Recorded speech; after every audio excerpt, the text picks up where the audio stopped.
సారీరా. ఏంటక్క నిజమా? అందులో ఏముంది? అందులో కారపూసుంది.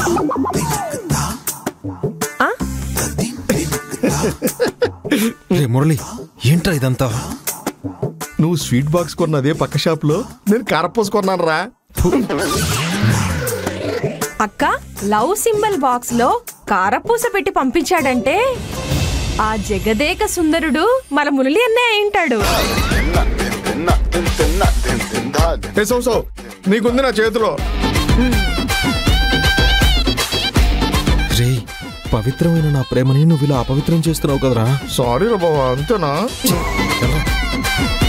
దీన్ని బట్టి ఏమర్థమవుతుంది? సుందరుడు అని పేరుతో ఉన్న వాళ్ళందరూ తిక్కలోళ్ళు అని అర్థమవుతుంది. ఆ సుందరుడు కావచ్చు, వాణ్ణి కాపీ కొట్టిన ఈ జగదేక సుందరుడు కావచ్చు, ఇద్దరు మోసగాళ్లే.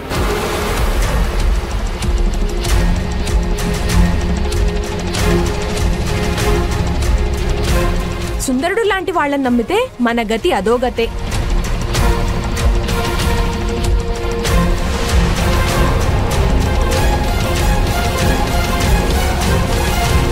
ఆనంది ఆనంది ఆనంది ఆనంది ఆనంది ఆనంది ఆనంది.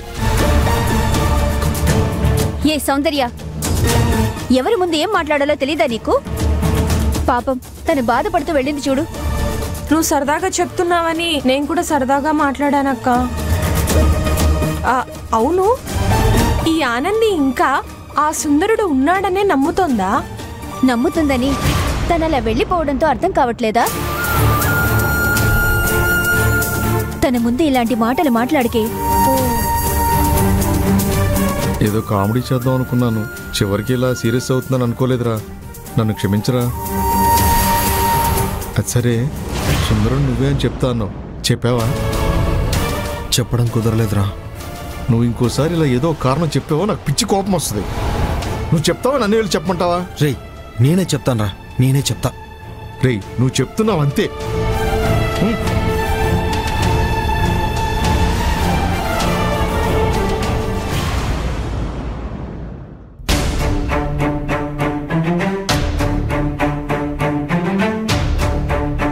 అశ్విన్, మమ్మల్ని ఎందుకు రమ్మని పిలిచావు? ఒక ముఖ్యమైన విషయం మీతో చెప్పాలి, అందుకే పిలిచాను. ఆనంది, నేను సుందరుడి గురించి సరదాగా అలా మాట్లాడాను. నిన్ను బాధ పెట్టాలని అయితే కాదు. దాని గురించి కాదు. సెక్యూరిటీ, ఈ అన్న కూడా మనకు సాయం చేయబోతున్నాడు.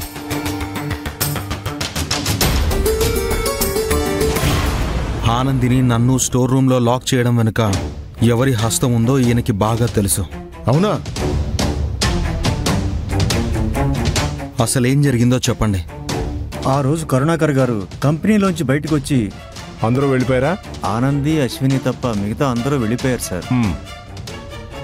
డస్ట్బిన్ ని ఆఫీస్ ఎంట్రన్స్ లో పెట్టారు.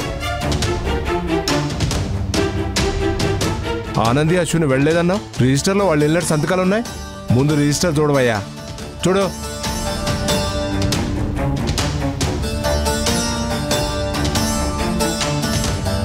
వాళ్ళిద్దరూ వెళ్ళలేదని నేను చెప్పాను, అయినా లేదు చూడలేదని పిచ్చి పిచ్చి సమాధానాలు చెప్పావంటే ఈ కంపెనీలోనే కనపడకుండా పోతావు. ఒళ్ళు దగ్గర పెట్టుకుని పనిచేయి, అర్థమైందా? సరే సార్.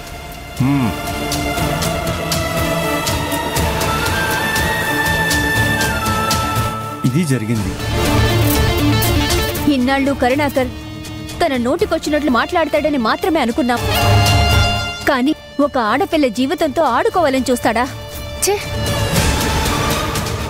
ఆ దుర్మార్గుణ్ణి, ఆ రాక్షసి మిత్రని అస్సలు వదలకూడదు. అవును, ఇవాళ పోనీ లేని మనం వదిలేస్తే ఇలాంటిదే రేపు ఇంకొకరి విషయంలో చేస్తారు.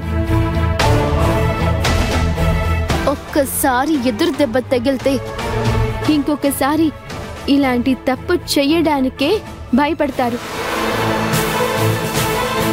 ఉద్యోగం ఊడినా పర్లేదు, వాళ్ళ సంగతి చూడాల్సిందే. ఏం చేయాలో చెప్పానంది. అవునానంది, చెప్పు. నేను చెప్పేది జాగ్రత్తగా వినండి.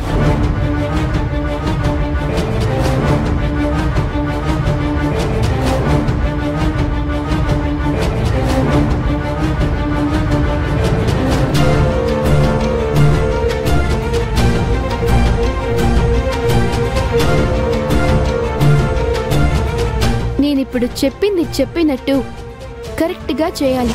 అర్థమైందా? ఆనంది, నువ్వేనా ఈ ప్లాన్ చెప్తుంది? సూపర్ స్కెచ్ చేసావుగా. ఈ పని నువ్వు ముందే చేసుండుంటే ఆ కరుణాకర్ గారు అస్సలు నేను చూస్తేనే వణికిపోయేవాడు. వాళ్ళ విషయంలో ఇలా చెయ్యాలి అన్న ఉద్దేశం నాకెప్పుడూ లేదు. కానీ వాళ్ళు చేసింది తప్పు అని వాళ్ళకి తెలియాలి. నేను ఇలాంటి నిర్ణయానికి రావడానికి కారణం నేను కాదు, వాళ్ళే. బాబాయ్, ఈ విషయంలో నువ్వు వెనకడుగు వేవు కదా. మీ విషయంలో జరిగిన దానికి తెలుసో తెలియకో నేను కూడా ఒక కారణం అయ్యాను. కాబట్టి నేను కూడా సహాయం చేస్తాను, నన్ను నమ్మండి. అయితే ఆట మొదలు పెడదామా? ఓకే.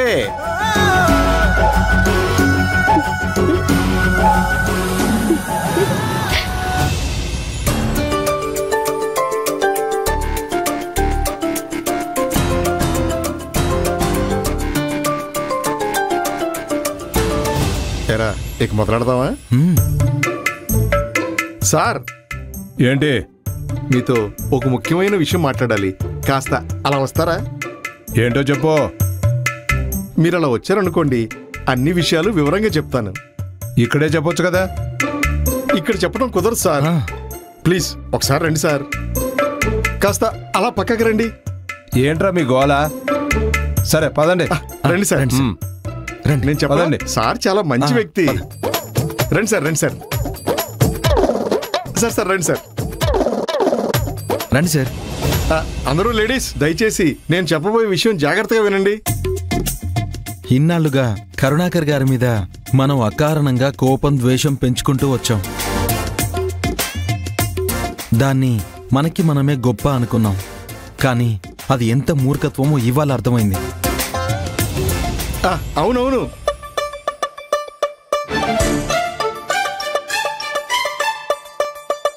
పెద్దవాళ్ళని గౌరవించాలని అమ్మ ఊళ్ళో ఉన్నప్పటి నుంచి మనకి చెప్పేవాళ్ళు. పెద్దవాళ్ళంటే ఇంట్లో ఉన్న వాళ్లే అనుకుని వాళ్ళని మాత్రమే గౌరవించేవాళ్ళం. కంపెనీలో మనకంటే ముందు నుంచి పనిచేస్తున్న వాళ్ళు పెద్దవాళ్ళు అనే ఆలోచన లేక అమర్యాదగా ప్రవర్తించాం.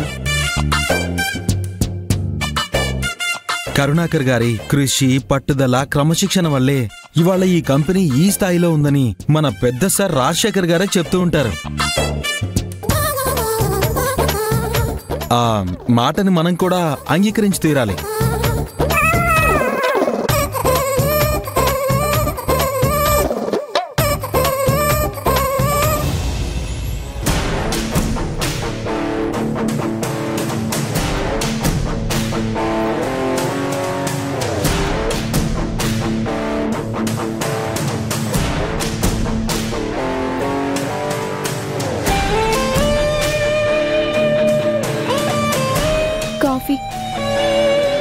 నేను అడగలేదే. మీతో ఒక ముఖ్యమైన విషయం మాట్లాడాలి మేడం, అందుకే వచ్చాను. మేడమా? ఏంటి కొత్తగా గౌరవం? నువ్వు ఇలా మాట్లాడేదానివి కాదే. చెప్పు, ఏంటి మ్యాటర్? మీరు ఇంత పెద్ద పదవిలో ఉన్నారని అర్థం చేసుకోలేక మీతో వైరం పెట్టుకున్నాను.